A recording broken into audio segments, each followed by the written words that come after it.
Italy's debt ratio is one of the worst in the world and second only to Greece in Europe. But unlike Greece, Italy is too big for the ECB to save.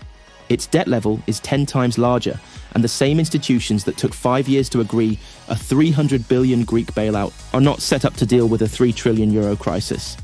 That is a problem right now because, firstly, Italy's other economic indicators are deeply concerning, almost all of them. And secondly, Italy's financing model is a classic debt doom loop.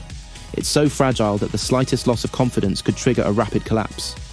We'll come back to that in a moment. But first, it's worth asking, what could shake that confidence? And unfortunately, the latest economic figures offer little reassurance. Italy's GDP shrank in the second quarter, a small contraction, just 0.1%, but one that points to deeper problems. Tariff uncertainty is weighing on exports, consumer confidence is weak, and investment is slowing. On the surface, these might look like normal short-term headwinds, but for Italy, they come on top of something much bigger. The economy has barely grown in 2 decades. Productivity has stalled.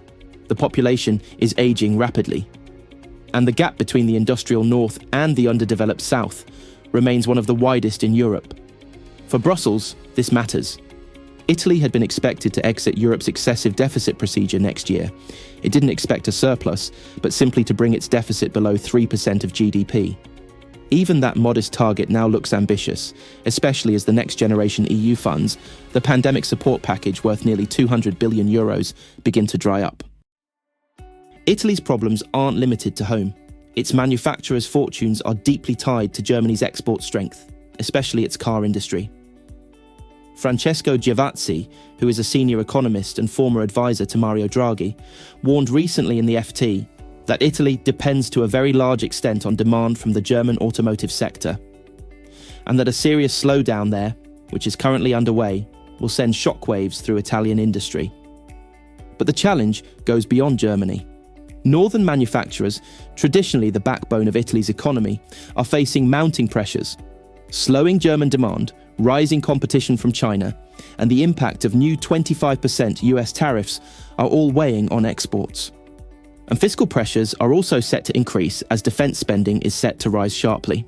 Prime Minister Giorgia Meloni has agreed to meet NATO's higher targets, with Italy's official defence burden climbing from around 1.6% of GDP today towards 5% by 2035. While much of that will be achieved through accounting reclassifications, it will still place additional strain on already stretched public finances. On top of everything, Italy lacks the political cohesion to agree to the austerity package that the EU would undoubtedly demand. Since World War II, Italy has had almost 70 governments in 80 years. That instability makes it impossible to push through reforms or manage crises decisively. And today, Rome faces pressure from both the far right and the far left, making consensus on fiscal policy more difficult than ever.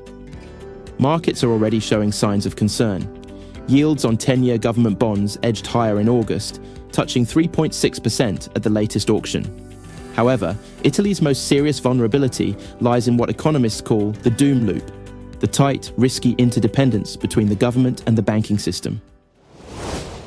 Over the past decade, other European countries have worked to reduce the exposure of their banks to government debt, creating stronger, more resilient financial systems. But Italy remains an outlier. Here, the dynamic runs in the opposite direction. Rather than banks depending on the state, the Italian government depends heavily on its banks to fund its debt. Italian banks have strengthened their balance sheets since the Eurozone crisis, but the link is still deep. Around 30% of Italy's government debt is held by domestic banks. That means the fates of the two are tightly entwined. If the government's borrowing costs spike, banks immediately face losses on their bond holdings. And if the banks weaken, the government loses one of its largest sources of funding. This becomes especially dangerous during times of market stress. Italy's government has an orderly repayment schedule on paper, nothing unmanageable in normal circumstances. But banks fund themselves largely through demand deposits, which can disappear quickly if confidence falters. If investors begin to doubt the government's ability to manage its debt, bond prices fall, weakening bank balance sheets. As fears spread, depositors could start pulling their money, triggering liquidity problems. And because the Italian public knows how dependent Italy's banks are on government bonds, such a loss of confidence can spiral very quickly into panic. Queues at bank branches, demands for cash, and a crisis neither the banks nor the government have the resources to contain. So what does all of this mean for Italy and for Europe? Well, Italy finds itself in a difficult position.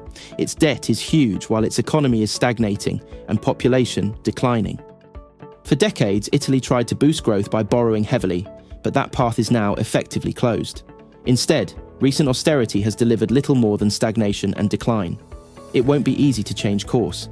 Italian exporters are being squeezed by rising Chinese competition and US tariffs, while the government faces pressure from Washington to raise defense spending.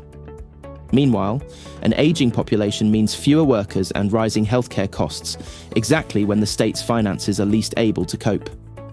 But unlike other countries, where challenges may play out slowly over many years, Italy's funding structure leaves it more exposed to sudden shifts in sentiment.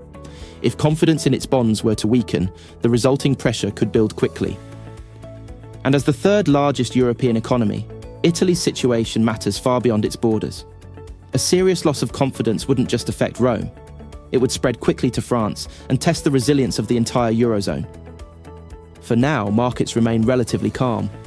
But as history has shown, when sentiment changes, it often changes suddenly without warning. And in a country with such deep structural challenges, maintaining that confidence is becoming increasingly problematic. A link for the next video should be on your screens now. Just click to keep watching. I hope you enjoyed this video. If you did, then please like, subscribe and follow. Thanks for watching.